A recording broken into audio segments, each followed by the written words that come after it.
వ్యాసం వ్యాసకరం వందే మునిం నారాయణం స్వయం. యతః ప్రాప్తకృపా లోకా లోకా ముక్తా కలేర్గ్రహాత్. యస్య తుండాచ్యుతశ్చ్యుతో రాజతేయం రసాత్మకః. తమచ్యుతకథా కుంజే సుకూజంతం శుకం భజే. శ్రీధరం శ్రీధరం వందే శ్రీధరైకపరాయణం. శ్రీధరం శ్రీధరం వందే శ్రీధరైకపరాయణం. యస్యైవ శ్రీప్రసాదేన శ్రీధరేయం కృతిః కృతా. రాధాభక్తిర్హరిర్జ్ఞానం తాభ్యాం యా చ సమన్వితా. తాం శ్రీభాగవతీం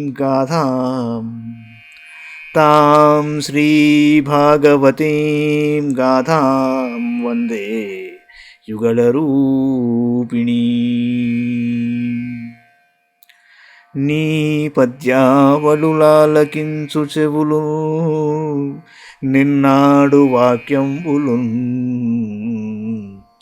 నీ పద్యావళులాలకించు చెవులు నిన్నాడు వాక్యంబులు.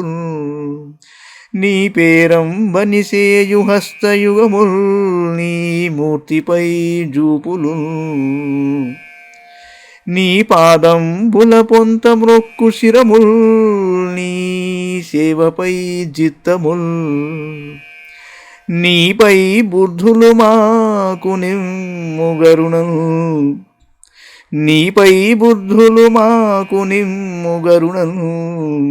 నీరేజ పత్రేక్షణ నీరేజ పత్రేక్షణ.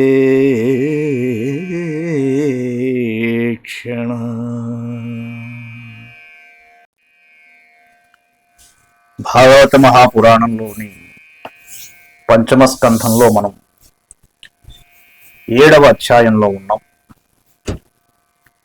భరతుని వృత్తాంతం ఇది. శ్రీ శుకవాచ.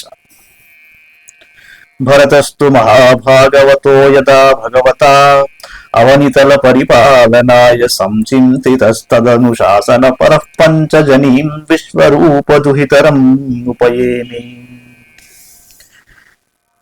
శుకులవారు అన్నాడు, పరీక్షిత్ మహారాజా, భరతుడు పరమ భాగవతోత్తముడు.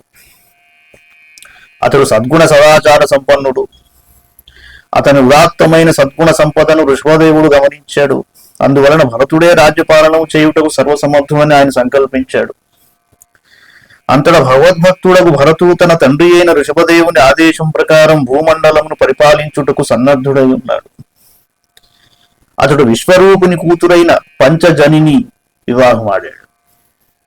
తస్యాముహవా ఆత్మజాన్ కార్ష్ణ్యేనానురూపాన్ ఆత్మనః పంచజనయామాస భూతాదిరివ భూత సూక్ష్మాణి. సుమతిం రాష్ట్రభృతం సుదర్శనం ఆవరణం ధూమ్రకేతుమితి. అజనాభం నామైతద్వర్షం భారతమితి యత ఆరభ్య వ్యపదిశంతి. ఆ భరతుని వలన అతని భార్యకు పంచజని యందు తామసాహంకారము నుండి శబ్దాది పంచతన్మాత్రల వలె 5 కుమారులు కలిగారు. వారు అన్ని విధములుగా తమ తండ్రి యొక్క భరతుని పోలి ఉన్నారు. వారి పేర్లు వరుసగా సుమతి, రాష్ట్రభృతుడు, సుదర్శనుడు, ఆవరణుడు, ధూమకేతువు. అంతకు పూర్వం ఈ దేశము అజనాభము అని పేరుతో వ్యవహరింపబడుచుండెను. కాని భరతుడు రాజైన తరువాత అతని కీర్తి ప్రతిష్టల ప్రభావం చేది భారతదేశంగా వాసిగాంచెను.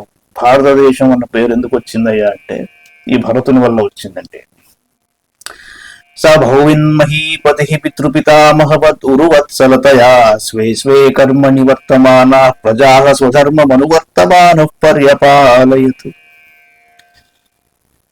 భరతుడు సర్వశాస్త్ర పారంగతుడు. అతని రాజ్యమున ప్రజలు తమ తమ ధర్మముల యందు నిమగ్నులై సుఖశాంతులతో వర్ధిల్లారు. ఆ మహారాజు తన తండ్రి తాతల వలె మిక్కిలి వాత్సల్యముతో ప్రజలను పరిపాలించాడు. అజనాభము అనే పేరు ఉండేది మన దేశానికి. భరతుని వలన అది భారతదేశంగా మారిందన్నది గమనించవలసిన విషయం. ఈజే చ భగవంతం యజ్ఞ క్రతు రూపం క్రతుభిరుచ్చావచై శ్రద్ధయా ఆహృతాగ్నిహోత్ర దర్శ పూర్ణమాస చాతుర్మాస్య పశు సోమానాం ప్రకృతి వికృతిభిరనుసవనం చాతుర్హోత్ర విధిన. హోత అధ్వర్యువు ఉద్గాత బ్రహ్మ అను నలుగురు ఋత్విజుల ద్వారా భరతుడు ఆయా కాలములలో అగ్నిహోత్రము, దర్శ పూర్ణమాసము, చాతుర్మాస్యము, పశుయాగము, సోమయాగము మొదలగు చిన్నవి పెద్దవి ప్రకృతి వికృతి యజ్ఞములను ఆచరించాడు. తద్వారా అతడు యజ్ఞస్వరూపుడు శ్రీహరిని భక్తి శ్రద్ధలతో ఆరాధించాడంటే.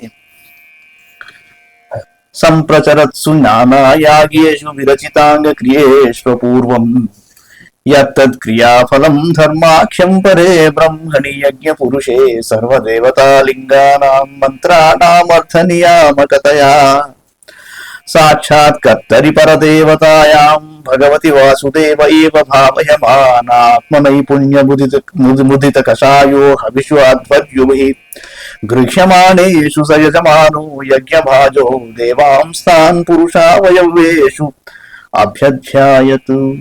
ఈ విధంగా అంగక్రియలలో వివిధములకు యజ్ఞములు ఆచరింపబడుచుండను.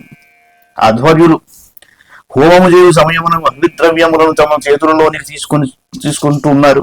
అప్పుడు యజమాని అయిన భరతుడు యజ్ఞకర్మల వలన లభించు పుణ్యఫలములను యజ్ఞ పురుషుడైన వాసుదేవునికి సమర్పిస్తూ వచ్చాడు. వాస్తవంగా ఆ పరబ్రహ్మయే ఆవిర్భాగములను స్వీకరించున్నట్టు ఇంద్రాది దేవతలకు ప్రకాశకుడు, వేద మంత్రములచే ప్రతిపాద్యుడు ఆ శ్రీహరియే. దేవతలకు నియామకుడు అవుట వలన ఆ స్వామియే యజ్ఞకర్త, ప్రధాన దేవత. భగవదర్పణ బుద్ధితో యజ్ఞములను ఆచరించుచున్నందున భరతునిలోని రాగద్వేషాది దోషములు ప్రక్షాళితములయ్యాయి. అటు యజ్ఞ హవిర్భోక్తులైన ఆ సూర్యాది దేవతను శ్రీమన్నారాయణుని యొక్క నేత్రాది అవయవ రూపములుగా భావించుచుండెను. భరతుడు ఈ విధంగా నిష్కామ కర్మలను ఆచరించుచుండుటచే అతని అంతఃకరణము పరిశుద్ధమైంది. సకల ప్రాణులలో అంతర్యామిగా విరాజిల్లుచుండే శ్రీహరి యొక్క దివ్య స్వరూపము ఆయన హృదయములో సుస్థిరమాయను. ఆ వాసుదేవుని వక్షస్థలమునందు లక్ష్మీదేవి శ్రీవత్స చిహ్నము కౌస్తుభమని శోభిల్లుచుండెను. కంఠమున వనమాలయు, భుజములయందు శంఖ చక్ర గదాది ఆయుధములు అలరారుచుండెను. ఏవం కర్మ విశుద్ధ సత్వస్యాం తరుహృదయాకాశ శరీరే బ్రహ్మణి భగవతి వాసుదేవే మహాపురుష రూపోపలక్షణే శ్రీవత్స కౌస్తుభవనమాల హరిధర గదాది విరుపలక్షితే నిజ పురుష లిఖితేత్నాత్మన్యు పురుష రూపేణ విరోచమాన ఉచ్చైస్తరాం భక్తిరనుదినం ఏనమానరయా అజాయత. నారదాది భక్తుల హృదయం యందు చిత్రింపబడి ఉన్న నిశ్చల భావంతో ఆ స్వామి స్వరూపం నిలిచియున్నది. నిరంతర భగవద్ధ్యాన కారణముగా భరతునిలో భక్తి తాత్పర్యములు దినదినాభివృద్ధి చెందుతుండెను. ఏవం వర్షాయుత సహస్ర పర్యంతామసిత కర్మ నిర్వాణావసరోధి పూజ్యమానం స్వతనయేభ్యో రిక్తం పితృపైతామకం యథాదాయం విభజ్య స్వయం సకల సంపన్నికేతాం స్వనికేతా పులహాశ్రమం ప్రవ్రరాజ. ఇలా భరతుడు కోట్ల కొలది సంవత్సరములు రాజ్య పరిపాలన చేశాడండి. తరువాత తన పరిపాలనా సమయము ముగుస్తున్నది అని గమనించిన భరతుడు వనములకు వెళ్ళుటకే నిశ్చయించుకున్నట్టు. అంతట వంశపరంపరానుగతమైన తన రాజ్య సంపదను యథాన్యాయముగా తన కుమారులకు పంచి ఇచ్చేశాడు. తరువాత సకల సంపదలతో తొలుతూచున్న తన రాజప్రాసాదమును వీడి అతడు పులహాశ్రమునకు చేరాడు. యత్ర హవాన భగవాన్ హరిరద్యాపి తత్ర ధ్యానాం నిజ జనానాం వాత్సల్యేన సన్నిధాప్యత ఇచ్ఛారూపేణ యత్రాశ్రమ పదాన్యుభయతో నావివిదృశ చక్రైః చక్రనదీ నామ సరిత్ప్రవరా సర్వతః పవిత్రీకరోతి. ఆ ఆశ్రమం నందు భక్తులపై భగవద్ అనుగ్రహం అపారముగా ప్రసరిస్తూ ఉన్నది. నేటికి నీ వారికి ఇష్టమైన రూపంలో భగవంతుడు దర్శనమిస్తూ ఉంటాడు. అచట చక్ర నది, గండకీ నది అంటారు, అనునది గలదు. అది నదులలో మేలుబంతి, అది రెండు వైపుల నాభి వంటి చిహ్నము గల చక్రాకార సాలగ్రాములతో పరిడవిల్లుచు అచడ గల ఋష్యాశ్రములను అన్నింటినీ పవిత్రము చేయుచుండును. తస్మిన్ వామకిల స ఏకల పులహాశ్రమోపవనే వివిధ కుసుమ కిసలయ తులసి కాంబు కందమూల ఫలోపహారైశ్చ సమీహమానో భగవత ఆరాధనం వివిక్త ఉపరత విషయాభిలాష ఉపభృతోపశమ పరాం నివృత్తిమవాప. భరతుడు ఆ పులహాశ్రమమునకు సంబంధించిన ఉపవనమునందు ఒక ఏకాంత ప్రదేశమును ఒంటరిగా కూర్చుని శ్రీహరిని ఆరాధించాడు. అతడు ఆ స్వామిని పవిత్ర నదీ జలములతో అభిషేకించుచు వివిధములకు పత్ర పుష్పములతో తులసీదళములతో పూజిస్తున్నాడు. ఆ ప్రభువునకు కందమూల ఫలాదులను నైవేద్యంగా సమర్పిస్తున్నాడు. తత్ప్రభావమున ఆయన యొక్క అంతఃకరణమునందు గల విషయాభిలాషులన్నీ తొలగిపోయాయి. క్రమంగా అతడు ప్రశాంత చిత్తుడై పరమానందమును పొందాడు.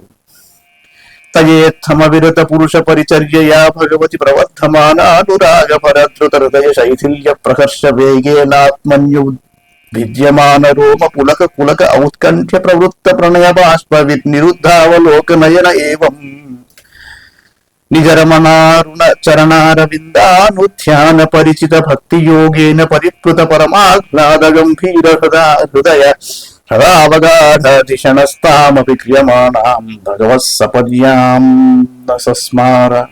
ఇలా నియమపూర్వకముగా భరతుడు భగవంతులకు పరిచర్యలు చేయడం మొదలుపెట్టాడు. అతనిలో భక్తిభావం ప్రవృద్ధమయ్యింది. అతని హృదయము ద్రవీభూతమై ప్రశాంతమయ్యింది. ఆనందాతిరేకమున తనువు గగుర్పాటు పొందెను. సంతతధారగా ప్రవహించు ఆనందాశ్రువులు అతని దృష్టిని అడ్డగించుచుండెను. అతడు తనకు ప్రేమాస్పదుడైన భగవంతుని అరుణ చరణార బిందములను ధ్యానించుచూ నిశ్చల భక్తి యోగములో పూర్తిగా మునిగిపోయాడు. అతని బుద్ధి హృదయమనడి గంభీరమైన సరోవరమునందు మగ్నమై ఉండుటచే నియమపూర్వకముగా ఆచరించడి భగవదారాధన కూడా అతనికి విస్మృతమయ్యను. ఇత్థం ధృత భగవద్వత ఐనేయాజిన వాససా అనుసవనాభిషేకాద్ర కపీశ కుటిల జల్తాకలాపేన చ విరోచమాన సూర్యచ్చా భగవంతం హిరణ్మయం పురుషముజ్జిహానే సూర్యమండలే అభ్యుపతిష్టన్ ఏతదుహోవాచ. ఈ విధంగా భరతుడు భగవత్ సేవాతత్పరుడై ఉన్నాడు. అతడు నల్లని జింక చర్మము ధరించాడు. 3 పూటల యందు స్నానము చేయుచుండుట వలన ఆయన జుట్టు జడలు గట్టి ఎర్రబారి ఉండెను. ఉదయము సూర్యునకు సంబంధించిన ఋగ్వేద మంత్రములతో పరమ పురుషుడు హిరణ్మయుడు అయిన శ్రీమన్నారాయణుని స్మరించుచూ ఇలా స్తుతించాడు. ఏమన్నాడయ్యా అంటే, పరో రజసవితుర్జాతవేదో దేవస్య భర్గో మనసేదం జజాన సురేత సాధ పునరావిశ్య చష్టే హంసం గృధ్రాణం వృషదృంగిరామిమః. సూర్యభగవాను తేజస్సు కర్మఫలదాయకం. అది ప్రకృతికి అతీతమైనది. అతడే తన సంకల్ప మాత్రమున ఈ జగత్తును సృష్టించాడు. పిదప అంతర్యామిగా అందు ప్రవేశించి తన చిచ్చక్తి ద్వారా వాటి ఇచ్ఛానుసారము సకల జీవులను పోషించి రక్షించును. బుద్ధికి ప్రేరణను ఇచ్చు ఆ దివ్య తేజస్సును మేము శరణు వేడుచున్నాము. పరో రజస్సవితుర్జాతవేదో దేవస్య భర్గో మనసేదం జజాన సురేత సాధ పునరావిశ్య చష్టే హంసం గృధ్రాణం వృషదృంగిరామిమః. ఇది శ్రీమద్భాగవతే మహాపురాణే పారమహంస్యాం సంహితాయాం పంచమస్కంధే సప్తమోధ్యాయః. మంగళం భగవాన్ విష్ణుః, మంగళం గరుడధ్వజః, మంగళం పుండరీకాక్షో, మంగళాయ తనో హరి. సర్వం శ్రీకృష్ణార్పణమస్తు.